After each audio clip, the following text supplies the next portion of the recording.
الخوت، السلام عليكم ومرحبا بكم كاملين. بطبيعة الحال فيديو جديد وفي رياكشن جديدة غادي نشوفوا الخوت الإعلام الجزائري ماذا يقول ونخلي لكم المفاجأة شنو كيقول هذا الإعلام الجزائري. مؤخرا في احدى القنوات المصرية، هل هي لإعادة إعطاء البريق وتلميع صورته بأنه نزيه وبأنه لم ينحاز للمنتخب المغربي الذي لم يفز بكأس إفريقيا منذ 96، ونهضة بركان أيضا لم يتوج بأي لقب قاري، ونمدح ونجعل منه بالفعل الشخصية الفاعلة حتى اللوب العالم وليحتاج الجد.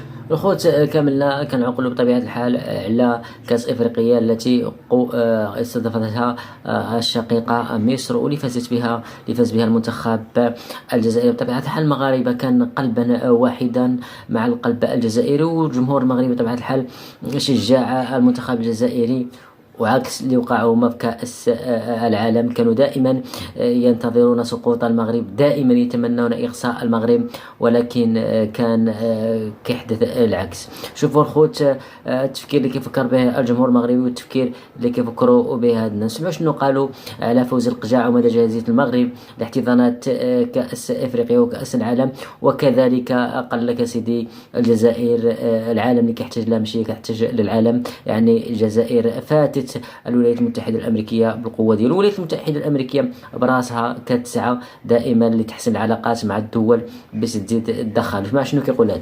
الجزائر الرياضة هي اللي تحتاج الجزائر وليس العكس. محمد بيوبي بكل صراحة، إطلالة فوزي القجاع مؤخرا في إحدى القنوات المصرية، هل هي لإعادة إعطاء البريق وتلميع صورته بأنه نزيه وبأنه لم ينحاز للمنتخب المغربي الذي لم يفز بكأس إفريقيا منذ 96، ونهضة بركان أيضا لم يتوج بأي لقب قاري، ونمدح ونجعل منه بالفعل الشخصية الفاعلة حتى اللوب العالم وليحتاج الجزائر والرياضة هي اللي تحتاج الجزائر وليس العكس. محمد بيوبي بكل صراحة، إطلالة كما سمعتوا الخوت، الاعلام الجزائري هو كيعترف وكيبين على القوه ديالو الكلاميه فقط وليس القوه الواقعيه كما كنعرفوا دائما.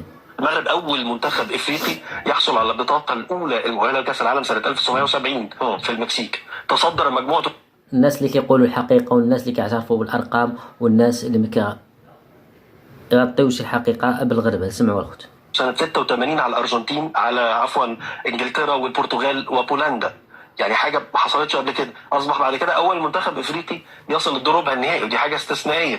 تاريخ الكرة المغربية كبير جدا، منتخب عالمي ونكن ليه تقدير بالمناسبة، لأن احنا معجبين بالأداء المنتخب المغربي في البطولات العالمية، زي ما احنا بنشوف أداء مثلا منتخب إسبانيا الرائع في التوقيت الحالي. ناس كتير بتتعامل مع المغرب دلوقتي في العالم على إنه منتخب من القوة العالمية، وهو بيلعب جنب لعيبة. اسمع الناس اللي كتعترف بأن المنتخب المغربي قوة عالمية الآن في كرة القدم، وجيبوا جزائري عندهم لاعبة شرف مبقاش يقدروا تجري. قال لك سيدي حنا العالم اللي كيحتاجنا، حنا ما كنحتاجوهمش. وزيد معاه انت. كلهم بيلعبوا في الدوريات الاوروبيه. النهارده لما تبص على تشكيله المنتخب المغربي، التشكيله اغلبها من الخمس دوريات الاوروبيه الكبرى. انت عندك على الاقل 6 لاعبين من الدوري الاسباني، عندك لعيبه من الدوري الفرنسي، الدوري الانجليزي، الدوري الالماني. فانت بتتعامل مع منتخب الحقيقه هو منتخب عالمي. البنيه التحتيه في المغرب تطورت جدا، واحنا كذا مره اتكلمنا على اكاديميه محمد السادس كمان اللي بتطلع لعيبه كويسه. في الشغل في المغرب هو نجاح، انا بشوفه نجاح جماعي اكتر من كونه مدرب. والاولى الحالي ناس كتير من الخمس دوريات الاوروبيه الكبرى. الخوت، كما سمعتوا بان الاعلام المصري بطبيعه الحال كيعترف بقوه المغرب، وكذلك كيجبد بان التاريخ الزاهر والمزدهر للمغرب بطبيعه الحال كاس العالم. اللي بغينا نشوف تاريخ كاس افريقيا، ليس هنالك كاس افريقيا واحده من سنوات عديده، او نقول بالاحرى من عقود مرت. الخوت، كما سمعتوا الاعلام المصري كيعترف بقوه المنتخب المغربي عكس الاعلام الجزائري الذي دائما يفتخر بقوته، دائما بقوه منتخباتهم وقوه دولتهم على باقي الدول. وانتم كتسمعوا الخوت، قال لك سيدي العالم كيحتاج الجزائر وحنا ما كنحتاجو حتى شي واحد. يعني كيصف راسهم بانه قوه عظمى مستقله بذاتها. الخوت، حتى لهنا نكونوا شفنا الواقع ديال ديال الدول التي بجوارنا، وكنعرفوا مدى تفكيرها وكيفاش كيفكروا هاد الناس. حتى لنا كنسالي هذا الفيديو والرياشه الخفيفه ظريفه.